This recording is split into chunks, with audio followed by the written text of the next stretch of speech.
Welcome to Charts Today. My name's David Linton, and today's edition for Tuesday, the 6th of October, comes to you from London. And markets had quite a sharp recovery last night in equities. If we look at, first of all, the dollar index, it's still trending lower, so we are just seeing significant moves there. Has come off the bottom, of course, but we are still medium, long-term and short-term bearish on these charts. On the long-term chart, interestingly, we are still in bull mode. This is, of course, over 40 years, so it's quite a long-term chart, but it just shows that you can put these moves into context. Euro dollar sitting at 117.79, that's looking stronger against that weaker dollar, and the yen sitting at 105, not much change there. Sterling sitting at 129.69. Can't get back above that 130 mark on the dollar. We've just nudged it this morning, but we haven't been able to stay there. Against the euro, sterling is sitting at 110, so it's looking a little bit stronger again on that short-term chart. And if we look at Bitcoin, we're sitting at $10,700. It's the weekly chart here. The long-term chart is still bullish. The medium-term daily chart is still bullish, and the short-term chart is bullish. A shortage of short-term upside targets, but some long-term targets yet to be activated. The big move yesterday was the US market. Trump fears have receded a little bit. We still do have these long-term targets hanging over us. It's only when we make a new high, that bearish engulfing candle of several weeks ago is still there as a top. It's only when we make a new high that we can see these targets to the downside disappear. The Nasdaq had a very strong showing and is holding its bullish trend there as well. So markets are recovering some poise, and the Nasdaq is gaining some support there on the cloud.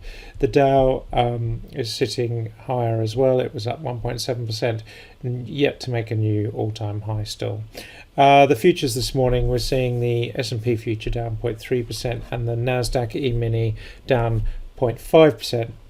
So it does suggest US markets will retrace some of the gains that we saw yesterday. The VIX volatility is up 2%, just sitting in the high 20s. I think it's more cause for concern when we're above that 30 level on the VIX. Remembering this is the fear index, so for the moment it's steady there. The FTSE future is down 0.5% in the UK, and if you look at the the DAX in Germany is down very slightly, and the CAC 40 is up very slightly. So European markets are flat today. Japan was up 0.5%. The Hang Seng was up 0.9%. So we are just seeing some signs of an improvement there in Asia. Chinese markets are down 0.2%. They're sinking lower. This is looking like this consolidation pattern is starting to break lower, so that is a bit worrying for Chinese stocks.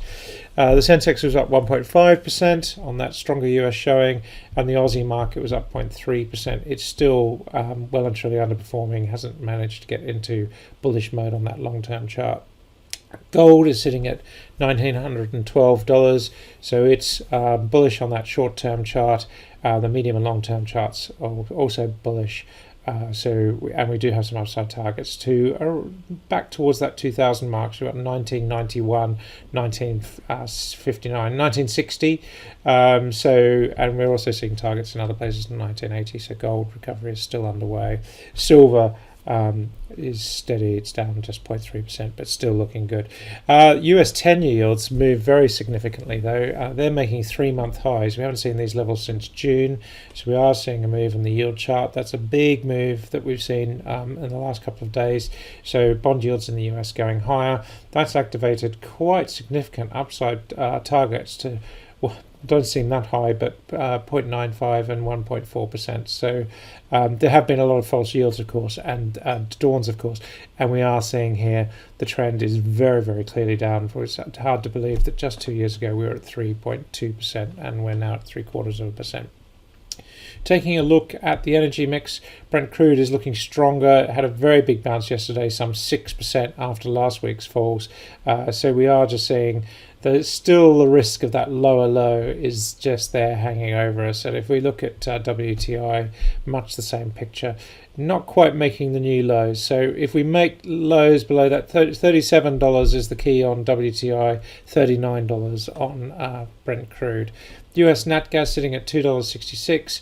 It's recovering a little bit as well. We've got targets to 274, so that's looking a little bit better. Coal did activate a big downside target here to $54. We're bearish coal this week, but we did bounce yesterday, so it will be interesting to see where we head. But at the moment, it's quite a mixed picture, and there's strong resistance at that $61 level. Emissions are down by 0.6%, but they have held that €26 level quite convincingly. We just need to see a move really through this 27.80 level now. But the long-term chart, we're really seeing that 26 support level. And then there's further support at 25. Still looks like a move up consolidation before another move up. Gas is down this morning, NBP down 1.5%, TTF down 1.6%, and winter gas TTF down 0.4%. So gas markets generally not having a great time. And German power had a good day yesterday, but it's down 0.7% this morning. No paint yet on French power, but that is still looking pretty bearish. Did bounce yesterday. A lot of products bounced on that 6% rise in oil, of course. Dutch base load is still very much in its range of 40-42, and Czech power is actually up this morning, so that's still also range bound. Nordic power, we're sitting up 1.5% on the Cal. That's starting to look better. If we can break 24.25, that would be significant. And if we look at the quarterly chart, we are seeing that jump there as well. And last of all, UK power down 0.2%, so a little bit weaker there. That's it for today. Until tomorrow, happy charting. See you then.